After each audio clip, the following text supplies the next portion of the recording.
सबसे पहले तो जो लोग हमें बाकायदगी से सुनते हैं, उनसे गुजारिश है कि the global insights YouTube channel को ज़रूर सब्सक्राइब करें। और अगर आपको हमारा आज का ये कंटेंट पसंद आए, तो इसे लाइक भी कीजिएगा, ताकि हम ऐसी मज़ीद मालूमाती वीडियोज़ आपके लिए लाते रहें। खैर, अब चलते हैं आज के मौजू की तरफ। मतलब ज़रा तसव्वुर करें, आप सुबह उठकर बाजार जाते हैं सब्जियां या महीने का राशन लेने, और दुकानदार आपको बताता है कि अचानक हर चीज़ की कीमत दुगनी हो गई है। हाँ बिल्कुल। और वो वजह कोई मकामी नहीं बताता। बिल्कुल, मतलब वो कहता है कि हजारों मील दूर समंदर में किसी जहाज पर मिसाइल लगा है, इसलिए आपका आटा महंगा हो गया है। ये सुन के बंदा सोचता है कि ये क्या कोई फिल्म चल रही है, लेकिन हकीकत में 21वीं सदी की जो इकोनॉमी है ना, वो बिल्कुल ऐसे ही काम करती है। खास तौर पर अगर हम 2026 के शुरू के हालात देखें, जब मिडल ईस्ट में अमेरिका, इजराइल और ईरान के दरमियान टेंशन अपने उरूज पर है। और उसका सीधा असर एक आम पाकिस्तानी की जेब पर पड़ रहा है। जी, तो आज हम इस डीप डाइव में इसी चीज को खोलकर समझेंगे कि हजारों मील दूर आबनाए हुर्मुज में होने वाली कोई भी छोटी सी गड़बड़ हमारे किचन का बजट कैसे हिला देती है। सही। और देखें, ये वाकई वक्त की सबसे अहम बहस है। हमारा मकसद सिर्फ खबरें सुनाना नहीं है, बल्कि जो मुस्तनिद डेटा और इंसाइट्स हैं, उनकी रोशनी में इस पूरे मौशी पहिए को समझना है। मतलब जियोपॉलिटिक्स सिर्फ टीवी पर बहस के लिए नहीं होती, ये बाकायदा एक मैकेनिज्म के तहत हमारे पेट्रोल पंप्स तक पहुंचती है। बिल्कुल। और मुझे तो इस बात पर बड़ी हैरत हो रही थी कि हम मतलब बहसियत मुल्क इस कदर खतरे में कैसे आ गए। तो सबसे पहले इसकी जड़ पर बात करते हैं।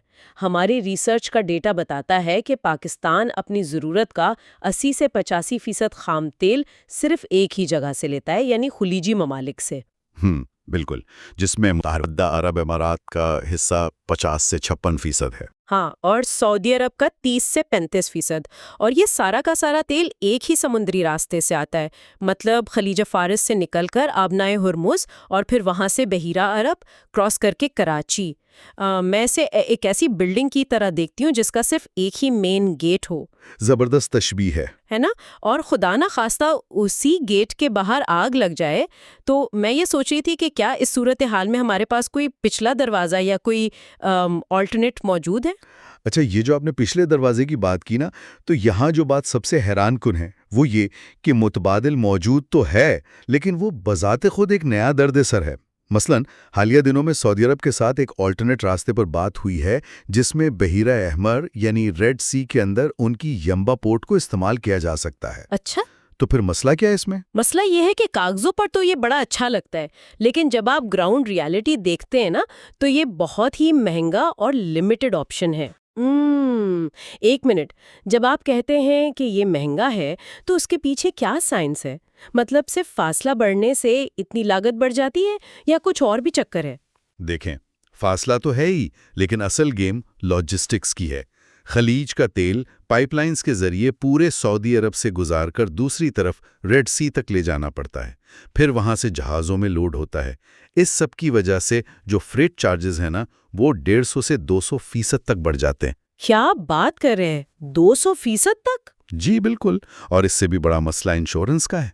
जब कोई समुद्री इलाका वॉर जोन डिक्लेयर हो जाए, तो आलमी इंश्योरेंस कंपनियां जैसे कि लॉयड्स ऑफ लंदन, वो उन जहाज़ों पर वॉर रिस्क प्रीमियम लगा देती हैं। मतलब इंश्योरेंस का खर्चा आसमान पर चला जाता है? हाँ जी, जिस जहाज की इंश्योरेंस चंद हजार डॉलर होती है ना, वो अचानक लाखों डॉलर की हो जाती है।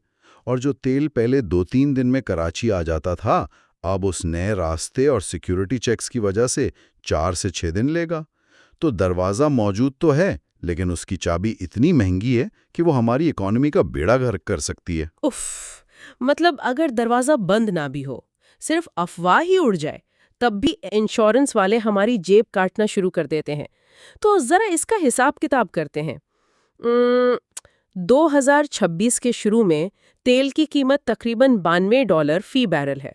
बिल्कुल। और अंदाजा है कि अगर आप नए हॉर्मज सिर्फ 3 महीने के लिए बंद हो जाए, तो कीमत 120 से $150 तक जा सकती है।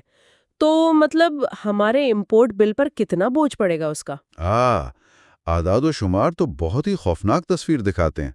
देखें, रिसर्च के मुताबिक अगर तेल की कीमत में सिर्फ $10 का भी इजाफा होता है ना, तो पाकिस्तान का सालाना इंपोर्ट बिल कोई 1.8 से 2 अरब डॉलर तक बढ़ जाता है। ये तो बहुत बड़ी रकम है। और अब जरा सोचें, अगर कीमत वाकई $150 तक चली गई, हमारा माहाना तेल का बिल जो आम दिनों में 1.5 से 2 अरब डॉलर होता है ना, वो सीधा 3.5 से 4.5 अरब डॉलर माहाना तक पहुंच सकता है।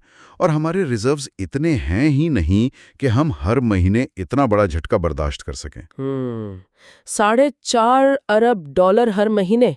और जाहिर है जब ये बोझ लोकल मार्केट पर आएगा तो आवाम की तो चीखें निकल जाएंगी। मैं सोचती हूँ लोग सिर्फ पेट्रोल पंप पर अपनी बाइक का टैंक फिल करवाते वक्त रोते हैं, लेकिन असल में जो ट्रैक्टर खेत में चल रहा है, जो ट्रक मंडी तक सब्जियां ला रहा है, वो सब तो डीजल पर चलते हैं। बिल्कुल, और फैक्ट्रियों के जनरेटर्स भी। इस पूरे चक्कर को हम पास थ्रू इफेक्ट कहते हैं, यानी इंटरनेशनल मार्केट का झटका किस स्पीड से एक आम बंदे तक पहुंचता है। तो इसका मतलब है पेट्रोल महंगा होने का सीधा मतलब आटा, दाल, चीनी सबका महंगा होना है। 100%।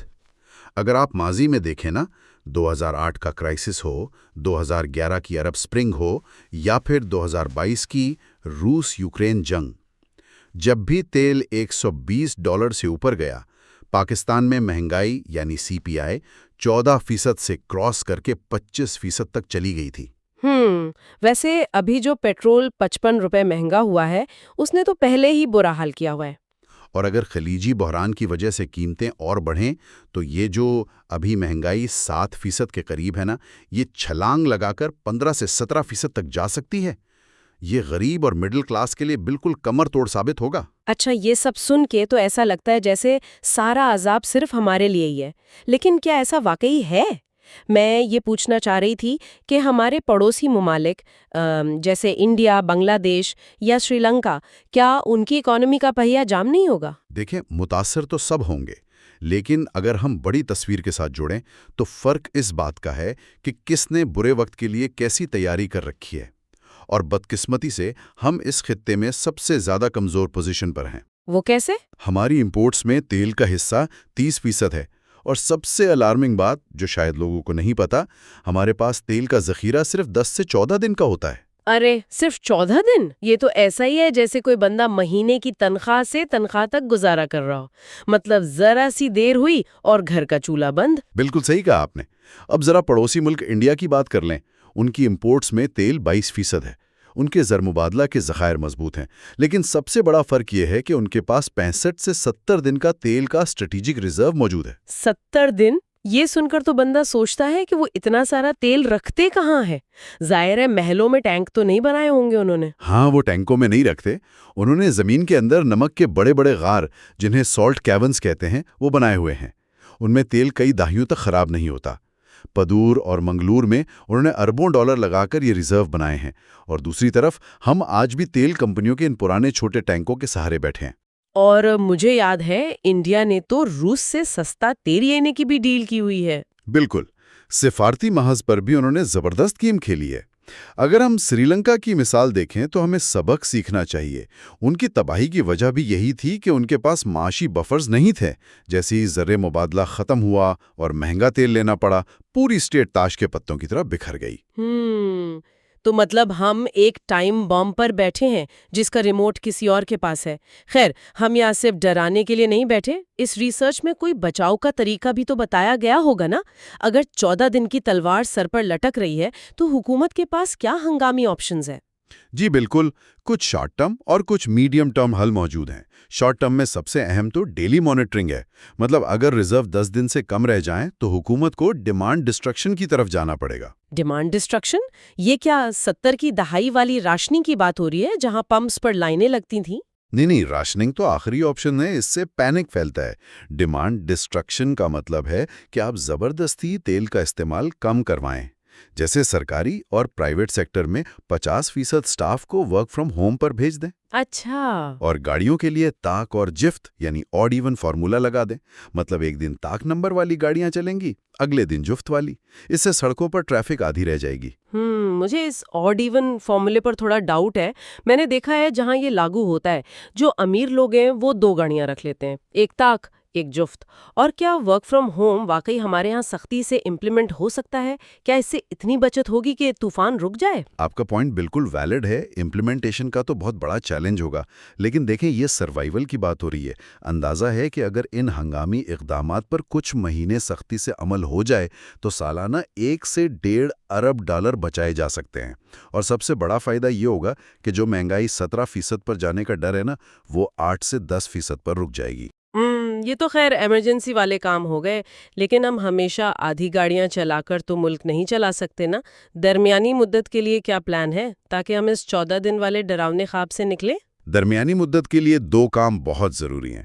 पहला तो ये कि जो सऊदी अरब की $2 अरब की मौखर अदायगियों की सहूलत है, उससे 20 मिलियन बैरल तेल खरीदा जाए ताकि हमारे रिजर्व 60 दिन तक पहुंच जाएं।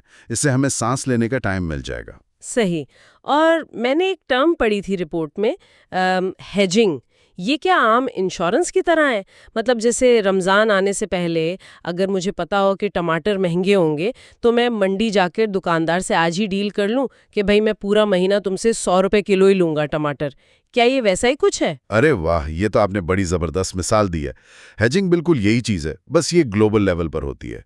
मतलब पाकिस्तान सिंगापुर या दुबई एक्सचेंज से फ्यूचर कॉन्ट्रैक्ट कर ले कि हम अपनी ज़रूरत का 20% तेल $90 के हिसाब से ही लेंगे। अच्छा। फिर चाहे जंग लग जाए और तेल 150 का हो जाए, हमें वो 20% तेल 90 का ही मिलेगा। इससे हम सालाना कोई $800 मिलियन बचा सकते हैं। लेकिन इसमें एक रिस्क भी तो है ना? मतलब अगर मैंने टमाटर 100 रुपए पर लॉक कर लिए और रमज़ान में हुकूमत ने सब्सिडी दे दी, या फसल बहुत अच्छी आ गई और टमाटर 50 के हो गए, तो मैं तो फंस गई ना, मुझे तो 100 ही देने पड़ेंगे। बिल्कुल। तो अगर इंटरनेशनल मार्केट में अमन हो गया और तेल $7 पर आ गया, तो क्या हम तब भी 90 ही देंगे? हमारे मुल्क में तो नैब और इंक्वायरियां शुरू हो जाएंगी। कोई ब्यूरोक्रेट ये रिस्क क्यों लेगा? यही तो सबसे बड़ी दुखती रग है। डाउनसाइड रिस्क तो है, और इसी पॉलिटिकल डर की वजह से माजी में फैसले नहीं हुए। लेकिन लीडरशिप का काम ही रिस्क लेना होता है। बहरान में आपको जुर्रतमंदाना फैसले करने पड़ते हैं, क्योंकि जियोपॉलिटिक्स में टाइम बहुत अहम है। नीचे खोल दिए हैं। हमने देखा कि कैसे हमारी इकोनॉमी आबनाए हुर्मस के साथ जुड़ी है और ये 14 दिन के रिजर्व कितना बड़ा खतरा है। लेकिन अगर बरवक्त फैसले हों, हेजिंग हो, ऑल्टरनेट रूट्स हों, तो हम इस तूफान को फेस कर सकते हैं। जी बिल्कुल, हमें प्रोएक्टिव होना पड़ेगा। बस हालात के रहमो करम पर नहीं बैठ सकते। बिल्कुल सही। और चलते चलते मैं एक सवाल छोड़ना चाहूँगी सबके लिए। हम हमेशा मिसाइलों, टैंकों और फौजों की बात करते हैं सिक्योरिटी के लिए, लेकिन क्या ऐसा नहीं लगता कि आज के दौर में असल नेशनल सिक्योरिटी इस बात में है कि हम सूरज और हवा से अपनी बिजली खुद बनाएं? मतलब रिन्यूएबल एनर्जी। अगर हम अपना तेल का इंपोर्ट बिल ही ज़ीरो कर दें, तो हमें क्या फ़र्क पड़ेगा कि आबनाए हुर्मुज़ में क्या हो रहा है या इंश्योरेंस प्रीमियम कितना बढ़ गया है? इस पर ज़रूर सोचिएगा। हमारी आज की डिस्कशन यहीं ख़त्म होती है। अपना ख्याल रखिएगा। शुक्रिया।